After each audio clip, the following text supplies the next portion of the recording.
আসসালামু আলাইকুম, welcome to my channel Tech Codism with Farhana.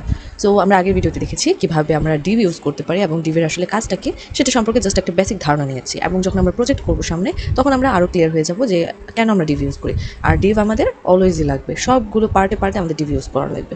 So এটা একটা খুব important part of HTML tags. Okay, so এখন হচ্ছে আমরা কি করবো, এখন আমরা দেখবো যে চলো নেক্সট আমাদের কোন পার্টটা আছে ট্যাগের।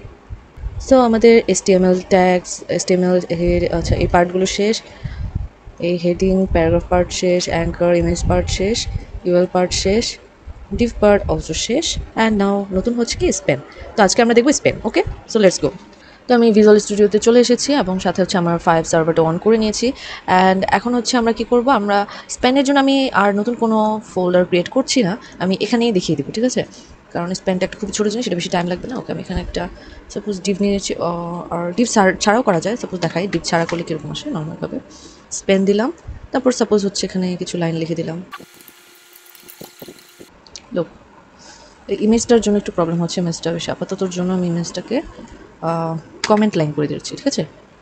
লোক এখন আপনি ক্লিয়ারলি দেখতে পারবেন। ওকে, আমি পরে আবার এটাকে কমেন্টে তুলে দিব, তখন আবার দেখা যাবে, ঠিক আছে? এখন আমি জাস্ট এটা বুঝতে চাচ্ছি, আমাদের এখন বোঝার বিষয় এই জায়গাটা, ঠিক আছে? সো আমি একটু ব্রেক দিয়ে নিই যাতে আমাদের একটু স্পেস পায়। Break break break. Okay, so এখন হচ্ছে আমরা ক্লিয়ারলি দেখতে পারবো যে আমরা করতেছি এটা কি। তো মাই নেম ইজ ফারহানা দিলাম,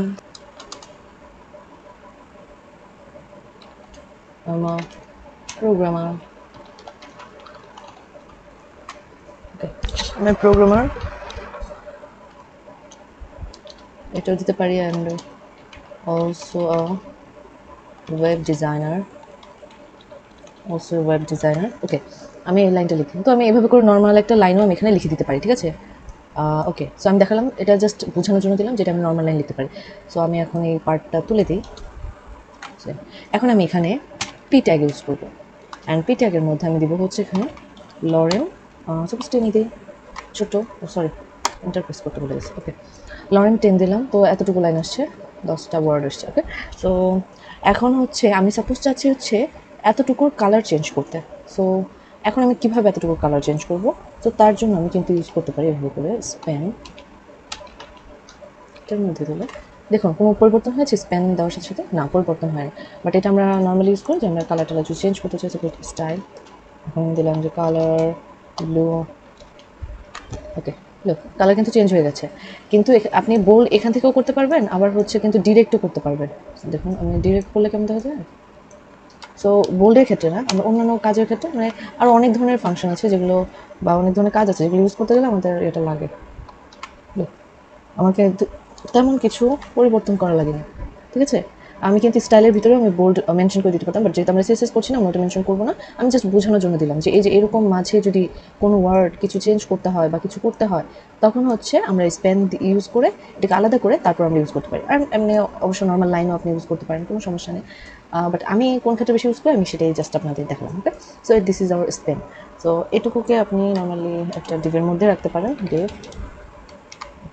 কোনো পরিবর্তন হয়েছে? কোনো পরিবর্তন হয়নি, বাট ডিভের মধ্যে রাখাতে সুবিধা হয়েছে কি, আমি এখানে যে আমার একটা নিউ, এখানে যে আমার একটা ব্লক লাইন, এখন ব্লক লাইন এলিমেন্ট হয়ে গেছে, যদিও পিটাকে হচ্ছে নিচু ব্লক লাইন। ওকে, সো আমি এখন হচ্ছে এই ডিভের পার্টটা তুলে দিই, আবার কন্ট্রোল দিয়ে ফ্রন্ট স্ল্যাশ দিলেই চলে যাবে।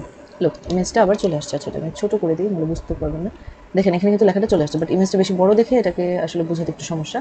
ওকে, আচ্ছা কোনো সমস্যা নেই। তো আশা করি আপনারা বুঝে গেছেন যে আসলে এটার কাজটা কি আর কি করতে হবে। স্প্যানের কাজ কি, তেমন কোনো কাজ নেই স্প্যানে। স্প্যান জাস্ট হচ্ছে আমাদের এটা হচ্ছে ইনলাইন এলিমেন্ট। সো আমাদের যে কোনো লাইনের মধ্যে যদি কোনো কিছু চেঞ্জ করতে হয় তখন আমরা বেশিরভাগ টাইম স্প্যান ইউজ করি। ওকে, তো আজকের মতো এখানে বিদায় নিচ্ছি, আল্লাহ হাফেজ। নেক্সট ভিডিওতে আমরা দেখবো মেবি টেবিল কীভাবে ক্রিয়েট করতে হয় বা টেবিলের কাজটা কি। তো আজকের মতো এখানে বিদায় নিচ্ছি, আল্লাহ হাফেজ, আসসালামু আলাইকুম।